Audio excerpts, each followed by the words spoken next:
네, K리그 1 16라운드, K리그 2 12라운드 경기죠. 네, 토요일 경기. 자, 첫 번째 경기 일단 강원하고 수원FC 경기인데요. 네, 0대0 무승부로 끝났습니다. 자, 슈팅자는 양 팀 다 8대8로 똑같았고요. 유슈팅은 2대5로 수원FC가 많았습니다. 코너킥은 3대3, 파울 숫자는 13대9, 옵사이드는 1대3으로 수원FC가 많았습니다. 일단 경기 내용은 0대0으로 끝났는데요. 경기 내용을 살펴보면은 양 팀 다 공방전을 펼쳤습니다. 점유율은 강원 61%로 많긴 했지만 경기 내용은 양 팀 다 뒤지지 않은 경기였는데 결정적인 찬스들이 몇 번 있었죠. 근데 양 팀 다 그 찬스들을 아쉽게 놓치는 모습이 보였고 양 팀의 골키퍼 선방도 나름대로 빛을 발했습니다.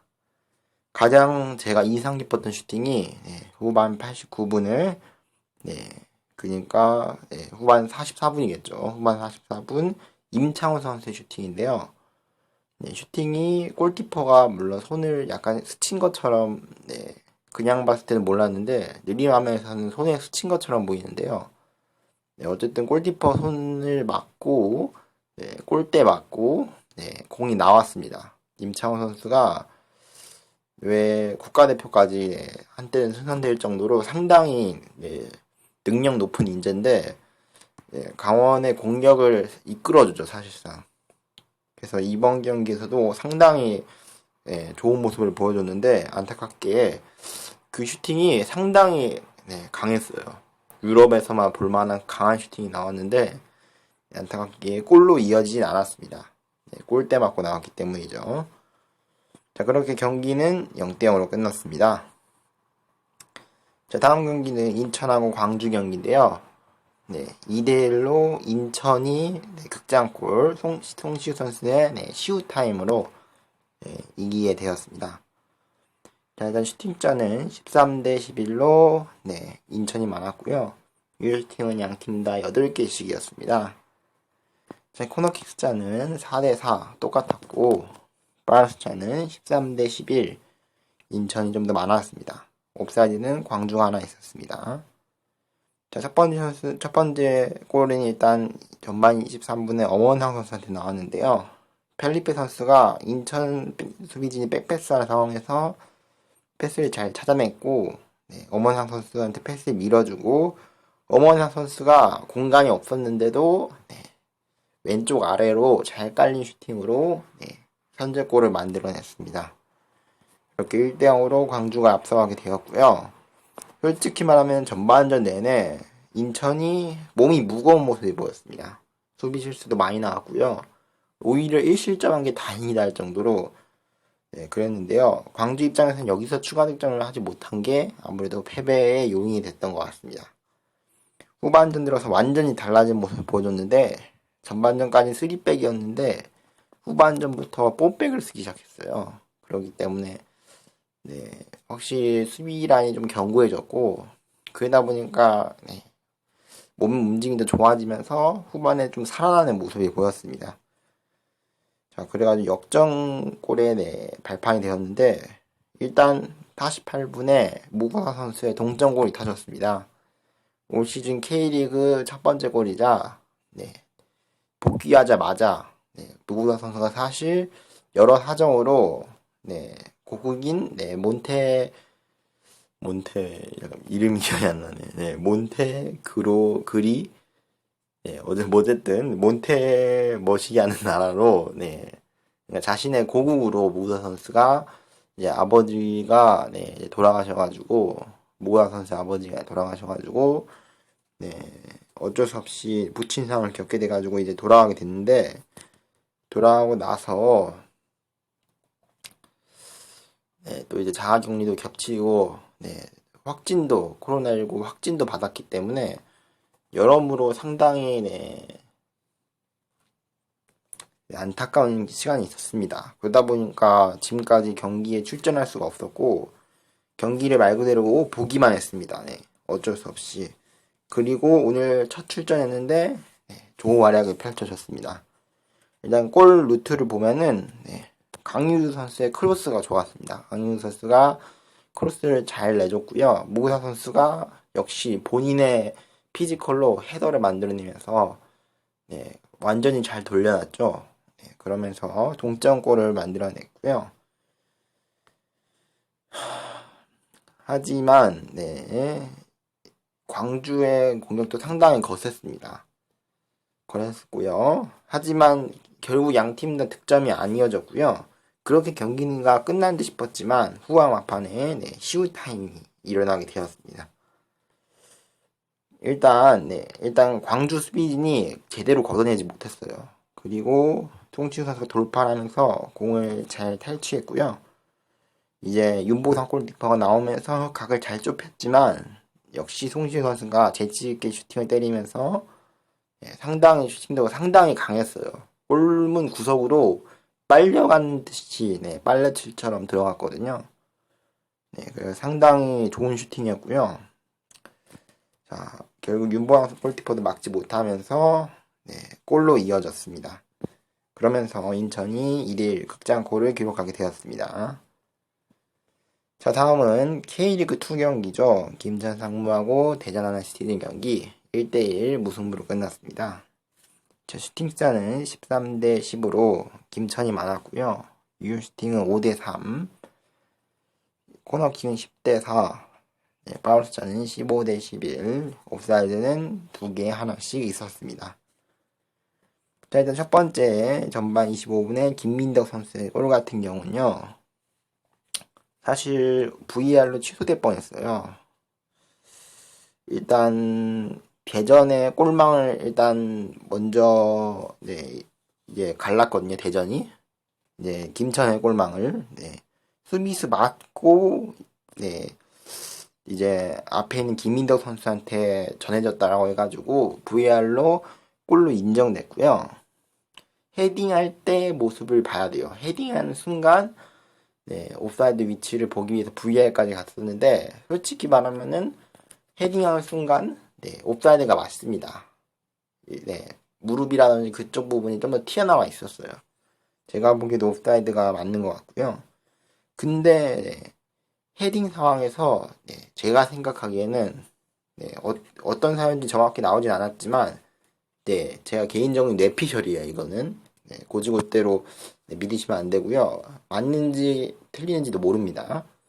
제 뇌피셜로는요. 아무래도 상대 수비진 맞고 김민덕 선수한테 들어간 것 같아요. 그럴 경우에는 뭐 유사한 사례를 몇 번 봤었죠. 2018 러시아 월드컵 때도 우리나라가 독일 상대로 넣었던 김영관 선수의 골 같은 경우도 딱 그런 형태의 골이었죠. 토니 크로스 선수의 이제 패스가 김영권 선수한테 넘어간 경우인데요. 그거랑 약간 좀 다를 수도 있어요. 왜냐면은 헤딩하는 순간 옵사이드이기 때문에. 이거 과연 어떻게 판단할지 모르겠는데 제가 생각하기에는 굳이 합당한 이유를 대자면은 수비수 맞고 넘어왔다. 그렇게 보면 될 것 같습니다. 근데 제가 생각하기에는 헤딩하는 순간 옵사이드였기 때문에 제 생각에는 오심이라고 생각합니다. 자, 어쨌든 골로 이어졌고 자, 이렇게 양팀 공방전을 하다가 후반 막판에 조규현 선수 극장골이 터졌는데요. 일단 조규현 선수가 75분에 교체 투입됐죠. 후반 막판에 교체 투입됐고요. 크로스 날라온 크로스를 조규현 선수가 발로 잘 갖다 댔습니다. 그러면서 올림픽 아무래도 승선에도 청신호가 켜졌고요. 자, 그런 모습도 보여줬습니다. 그리고 이 경기에서는 대전의 서영재 선수죠. 서영재 선수가 솔직히 잘 못했어요. 솔직히 뭐 크로스라든지 전체적으로 서영재 선수가 좀 뜸들이는 모습이 보였는데요. 뭐 서영재 선수만 못한 게 아니라 뭐 다른 못한 선수들도 있었지만 전 유독 서영재 선수가 보였습니다. 서영재 선수는 좀 죄송하지만 약간 크로스 타이밍을 약간 잘못 잡은 것도 있고 대전이 물론 전체적인 찬스는 김천이 많았고 후반전에는 김천 찬스가 많았는데요. 하지만 대전 찬스도 나름대로 있었는데 개인적으로 상당히 좀 아쉬운 면이 있습니다. 자, 어쨌든 그러면서 1대1 무승부로 끝나게 되었습니다. 자, 내일 경기도 총 3경기가 있고요. 월요일까지 경기에 이어지네요. 자, 그리고 또 이번 주 중에 경기가 있고 다음 주 주말이죠. 다음 주 주말에 이제 자가격리가 풀립니다. 지금 서울하고 지금 성남, 충남 아산이 지금 코로나19 확진 때문에 경기 못 뛰고 있는데 이 세 팀의 이제 자물쇠, 코로나19 자가격리가 다음 주 주말에 풀리게 되고요. 다음 주 주말에 일요일 경기 전부 끝났습니다. 자, 먼저 제주 대 대구의 경기 1대2로 대구가 이겼는데요. 일단 슈팅자 10대 11로 대구가 좀 더 많았고요. 슈팅은 4대8, 그리고 코너킥은 7대 4였습니다. 그리고 파울스자는 12대 15였고요. 옵사이드는 2개 1개였습니다. 점유율 면에서도 제주가 68%로 대구에 비해서 거의 7대 3, 상당히 점유율 면에서도 제주가 많았는데요. 경기 내용은 반대였습니다. 대구가 이겼는데요. 일단 총평을 하자면은 대구의 전형적인 색깔이 드러난 경기였습니다.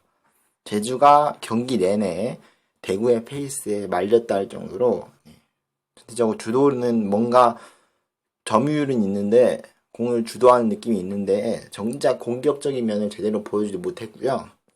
그렇다고 해서 뭐 제주가 못한 것도 아니에요. 제주가 못한 것도 아닌데 쉽게 말해서 대구가 너무 잘한 거죠. 대구가 너무 잘해가지고 오히려 제주가 못한 것처럼 보이는데 경기 내용 자체는 공격적인 부분도 제주가 나름대로 슈팅도 매섭고 그랬는데 슈팅들을 보면은 대부분 다 중거리 슈팅이에요.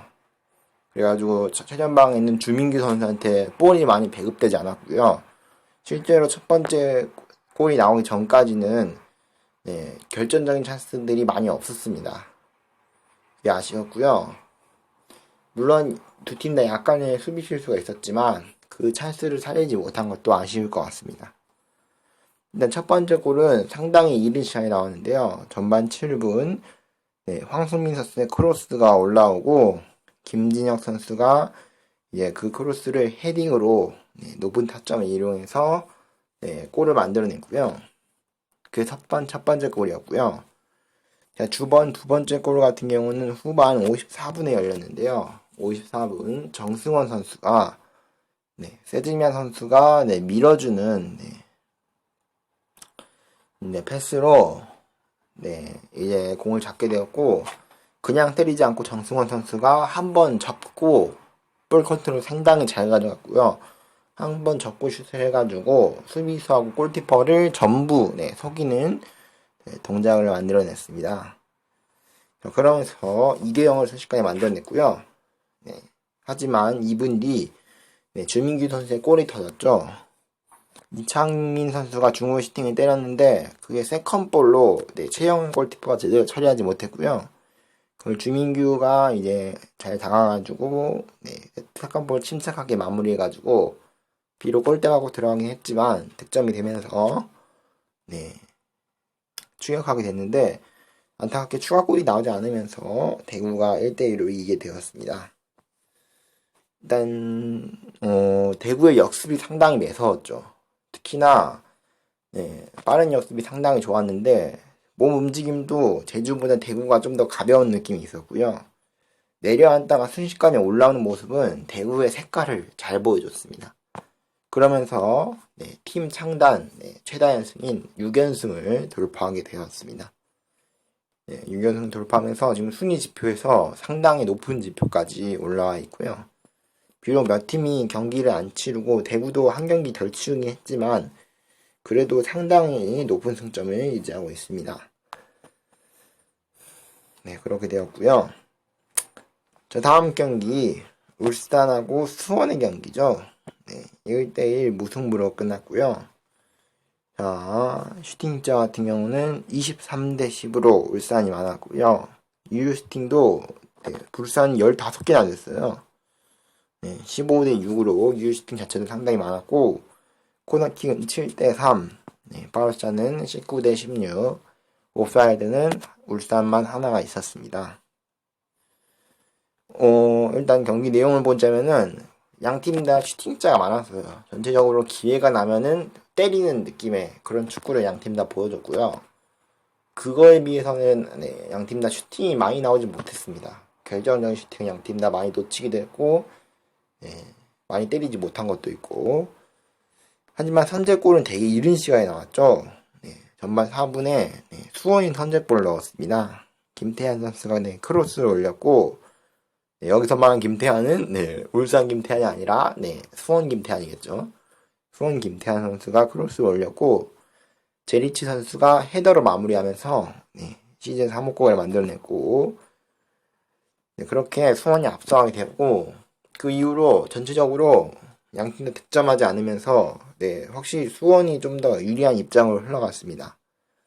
하지만 후반 막판, 후반 83분에 타령훈 선수의 동점골이 터졌죠.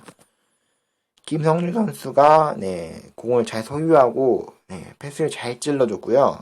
패스 질이 상당히 좋았어요. 패스 질이 상당히 좋아가지고 서령우 선수가 한 번에 때려도 될 만큼 상당히 좋은 패스였습니다. 그래서 그 패스를 받은 서령우 선수가 받은 동시에 바로 슈팅을 마무리하면서 정확하게 마무리하면서 동점을 만들게 되었고요. 비록 추가골은 나오지 않지만 결국에는 양팀 다 무승부를 기록하게 되었습니다. 자, 그렇게 되었고요. K리그 1은 이렇게 끝났고, 자, K리그 2 같은 경우는 안양과 경남의 경기죠. 0대1로 경남이 이기게 되었는데요. 후반 51분 김동진 선수의 골이 터졌죠. 진세민 선수가 크로스를 올렸고, 그 크로스를 물을 흐르듯이 날라오는 공을 발리로 이제 잘 맞췄어요. 상당히 잘 맞추면서 선제골을 만들어냈고, 그게 이 경기의 유일한 골이 되었습니다. 이 경기는 양팀 다 옐로카드 숫자 총 7개가 나올 정도로 상당히 옐로카드가 많았고요. 전체적으로 상당히 거친 경기로 진행되었습니다. 자, 일단 슈팅 숫자를 보도록 하겠습니다. 슈팅 숫자는 양팀 다 12개씩이었고요. 유효 슈팅은 8대 7이었습니다. 그리고 코너킥 숫자 5대 6. 양팀 다 골고루 많은 편이었고요. 파울 숫자는 16대 15였습니다. 옵사이드는 양팀 다 없었습니다. 자, 경남이 이기면서 경남이 초반에는 하위권에 머물렀는데 다시 반등하는 계기를 만들어냈고요. 자, 이렇게 K리그 1, K리그 2 전부 리뷰하게 되었고, 내일 경기, 월요일 경기가 있죠. 이 경기까지 끝나야지 이번 영상 하나 끝나고요. 다음 영상은 바로 화요일부터 이어집니다. 화요일부터 바로 이어지고, 앞서 예고한 대로 다음 주 주말부터는 이제 확진자가 또 나오지 않는 이상 정상적으로 진행되기 때문에 그렇게 될 예정이고요. 앞으로 K리그 뿐만 아니라 이런 확진자가 많이 발생하지 않았으면 좋겠습니다. 해외에서는 지금 백신 접종률이 높은 나라들에서는 야간 통행 금지 해제라든지, 지금 스페인에서는 그런 일도 일어났고, 스포츠에서도 관중 입장을 재개한다, 원래대로 입장한다, 그런 나라도 있더라고요. 그만큼 지금 전체적으로 백신 접종률이 높은 나라들은 좀 풀어놓는 느낌인데, 우리나라도 빨리 코로나19 빨리 사라졌으면 좋겠고요. 완전히 사라지기까지 오랜 시간이 걸리겠지만, 그래도 될 수 있는 한 최대한 많이 사라지게 하는 게 좋을 것 같습니다. 지금 확진자 수가 거의 700명 정도 되고 있죠, 현재. 그러고 있는 상황에서 일단 확진자부터 줄이는 게 제 생각에는 우선이라고 생각합니다. 백신 접종도 접종이겠지만, 어쨌든 이거는 스포츠 얘기가 아니기 때문에 일단 이 두 경기도 상당히 인상 깊게 봤고요. 양팀 다 제주 대구도 그렇고, 대구가 최근에 지금 상승세를 잘 타고 있죠. 제주 같은 경우는 저번 수원FC 경기에서도 패배한 다음에 남길 감독이 상당히 화를 많이 냈는데요. 이 경기 패배하고 나서도 제주가 남길 감독이 인터뷰에서 제주 선수들이 열심히 뛰었는데도 이제 이기지 못했다. 뭐 그런 뉘앙스의 발언을 했었는데 그만큼 제가 생각하기도 그런 것 같아요. 제주가 못한 건 아니에요. 못한 건 아닌데 제 대구가 너무 잘 짜왔어요. 전술을 너무 잘 짜왔고, 특히나, 내려앉을 때, 그 수비 같은 경우는 제주가 뚫기 힘들었습니다. 오늘 대구의 수비가 뭐 아쉬운 부분도 있었지만, 전체적으로 상당히, 후반까지 이제 집중력 있게 잘 막아냈거든요. 보통 후반 가면 좀 풀어지는데, 후반에서도, 잘 버텨줬어요. 그러면서, 나름대로 수비에 견고했기 때문에, 그 밀집 수비에 밀리는 거예요. 밀집 수비에 밀리는 것도 있고 대구의 빠른 역습에 완전히 못 따라가는 모습도 보였습니다. 그러면서 그렇게 됐고요. 자, 내일 월요일 경기로 저는 다시 넘어가 보도록 하겠습니다. 월요일이니까 전부 끝났습니다. 자, 먼저 전남하고 안산의 경기 2대0으로 전남이 이겼는데요. 슈팅차는 6대14로 안산이 많았습니다. 점유율도 안산이 많았는데요. 하지만 경기 결과는 정반대의 결과가 나왔습니다. 코너킥 숫자는 3대4 역시 안산이 많았고 파울 숫자가 전남이 상당히 많았습니다. 17대3으로 전남이 파울 숫자가 상당히 많았고요. 옵사이드는 2개, 3개가 있었습니다. 자, 일단 첫 번째 골. 이게 약간 좀 전남과 안산 경기가 좀 복잡하게 진행됐는데요. 퇴장이 양 팀 다 한 번씩 나왔죠. 자, 일단 뭐 첫 번째 골은 전남의 이종호 선수가 페널티킥 골을 넣었는데요. 송주호 선수가 이제 반칙을 했었죠. 손바닥으로 이제 얼굴을 페널티킥 박스 안에 쳐가지고 PK가 선언됐고요. 그 PK를 잘 마무리하면서 선제골을 만들어냈습니다. 그리고 8분 뒤에는 퇴장까지 나왔죠. 안산의 최건주 선수 퇴장까지 나오면서 안산이 안 그래도 지고 있는데 수세에 몰리게 되었고요. 일단 파울 자체가 상당히 위험했습니다. 태클이 발이 들려서 왔어요. 보통 태클을 하면은 옐로우 카드를 받더라도 발을 접고 가야 맞는데 접지 않고 계속 발을 들고 왔어요. 그러다 보니까 반칙을 당한 선수가 공교롭게도 골을 넣은 이종호 선수인데요. 이종호 선수가 이제 반칙을 당하면서 상당히 고통스러워하면서 다리를 부여잡는 모습이 중계화면에 포착되기도 하였습니다. 일단 다리라는 게 선수 생명이 잘못하면은 끝날 수도 있기 때문에 상당히 위험하거든요. 그래서 이 파울 자체는 제가 생각하기에도 퇴장이 맞다고 보여집니다. 자, 그러면서 안산이 완전 21대10의 경기를 하게 되었고요. 그 이후에 하지만 전남이 이렇다 할 득점을 올리지 못했고요. 오히려 안산이 더 몰아쳤죠. 지고 있는 팀이 더 공격적으로 몰아쳤고 하지만 득점으로 이어지지 않았습니다. 여기에다가 전남은 이제 후반 67분 사무엘 선수의 경고적 퇴장까지 나오면서 이제 10대10으로 동률이 되었고요. 양팀 다 이제 공평한 경기를 하게 되었고 뭐 사무엘 선수는 이미 전반 4분에 옐로 카드를 받은 적이 있었고요.